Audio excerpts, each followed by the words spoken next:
Chapter 5 Plans Are Hatched. When Mr. Morales went into the kitchen to get a glass of water, I carefully opened the lock that doesn't lock and slipped out of my cage. I leaped over to the chair, then scampered down to the floor and hid in the corner, behind the long curtains. Mr. Morales returned and sat down again. The children were still thumping and bumping and were now screaming and screeching as well. "Say, Humphrey, maybe you need some water too," he said, and leaned toward my cage. Mr. Morales gasped when he saw that it was empty. "Humphrey, where did you go?" "Oh, I should have known you'd escape. I'd run away from those kids if I could too. But do me a favor, Humphrey. Please come out." In the panic, he darted around the room. "The kids from room 26 will hate me if I lose you," he said. I felt sorry for Mr. Morales, so I scratched around a little.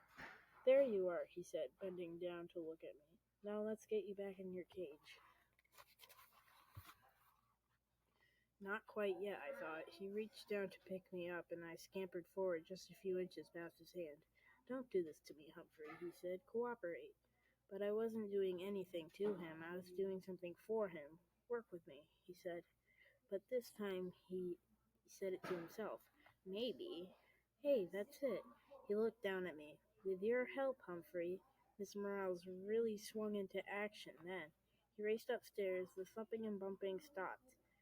When he raced back downstairs, Willie and Brenda were with him. "Close the doors, Willie," he said. "But, Dad," Willie whined. "Close them," his father repeated firmly. "Now." Willie closed all the doors. "You two scared poor Humphrey with your screaming and poking and thumping. We may never see him again," he told them. Brenda burst into tears. "Humphrey's dead?" she sobbed. "No, Humphrey's too smart for that," Mr. Morales told her.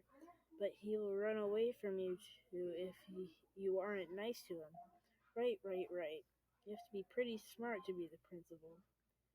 "Now, do you want to help me get Humphrey back?" "Yes," the children shouted.